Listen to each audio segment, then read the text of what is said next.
Hey everyone, Richard Metal Fan here, finishing up the Dark Tranquillity discography review, and today we're going to be talking about Atoma, the band's 11th album released on November 4th, 2016 through Century Media Records.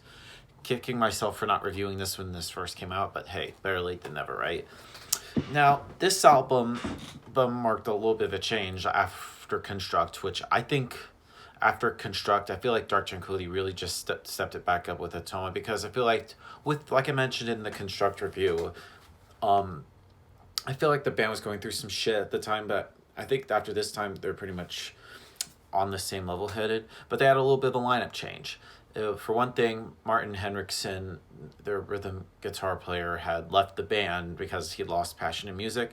So I believe Nicholas Sundin was the only guitarist on this album. I think he played both guitars. And it also they had a new bassist, Anders Ewers, brother of Peter Ewers, former bass player for In Flames, another great Gothenburg melodic death metal band. And this album, like I said, still retains like that stuff, but this album has some like different elements. Like they also have like softer, darker songs and songs with only like clean vocals, and then some like in electronic key kind of industrial kind of like sounds and stuff. Of but yeah, without further ado, let's dive into this album track by track, and I have like a special 2 disc edition right here, so we're going to talk about all the stuff that's on here. Now, starting things off is the song Encircled, which has some very great like heavy but melodic riffs and some great like keyboards and just some great vocals from Mikkel, and it's just fierce and it's memorable and it's just moody and beautiful. There's like all different like emotions that are intertwined with this song. And then we move into the title track of the album, Atoma. Now, this pretty much has like a very gothic kind of like influence, especially something that reminds me of something from like Projector and Haven, but they take that influence and turn it up several notches. And Michael's clean vocals is just really great. It's kind of like sounds something from Projector, and this is a great, memorable, accessible song, but I feel like it's just never feels like watered down. And then we move into the next song on the album, which is called Forward Momentum, which is one of the singles, and they actually had a video for this song. And I really love sort of like the bass and drum combo of like the two Anders in the band. And just like, I don't know, it's just great, especially the opening riff, and I feel like the keyboards create a lot of depth and a very kind of like dark like atmosphere, and the clean vocals really just gives me chills in this song. And the track is just wonderful. It just becomes really intense, especially during the chorus, which is memorable at the same time. And then the melodies just sink in with some really great effect. And then we move on to the next song, which is Neutrality. It just has a very fast kind of like death metal like strong opening, and the drum tempo is really solid. In it, I just think it has some great lead guitar work and some great balanced vocals, and it really just makes up for the diversity in the next couple songs that really just make this album stand out. Force of Hand, which this song has a slow but heavy build up that leads into just some headbanging song. It just makes for like the most diverse sounding song on the album. And it's just, I don't know, it's a great song.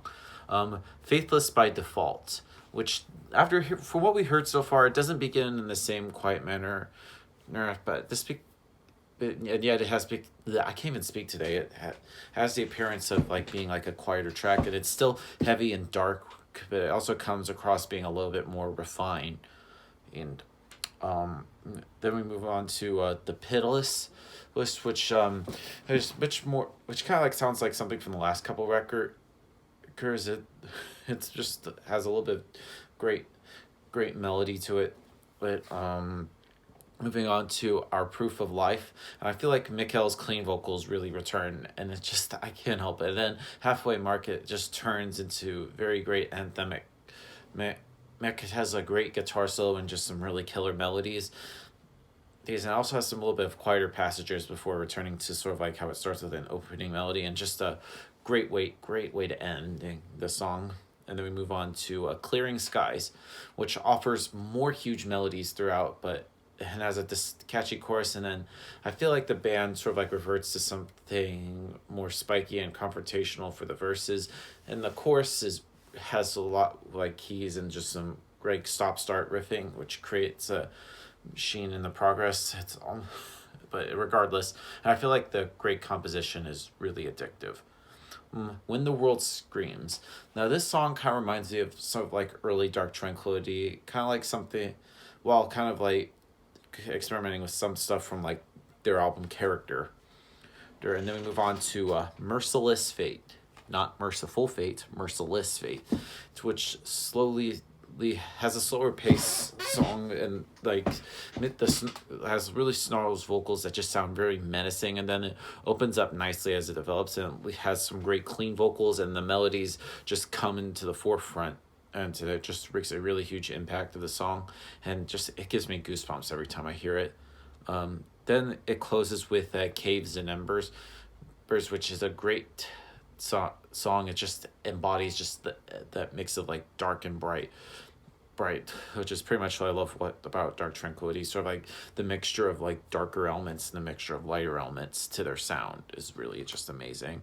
And of course, I have a two disc bonus disc with my version of Atoma, so we'll talk about the two bonus tracks, being The Absolute, which is just pretty much a very sad song with a little bit of like projector or vibe to it, and Mikkel just has some really great vocals in this song. And then we go on to a Timeout of Place, which kind of sounds very gothic, like especially like 90s stuff like The Cure and stuff, and especially in the keyboard parts, and Mikkel just delivering just some great vocals. Now overall, Atoma by Dark Tranquillity is a pretty great album. Pretty much redeemed themselves after Construct. So if I were to give this album a score, I'm going to give Atoma by Dark Tranquillity a 9 out of 10.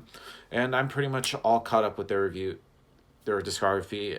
I am going to cover their album on the 20th, the new album, Bum Moment, so be on the lookout for that. But yeah, thank you guys for watching this video, and as always, keep it metal.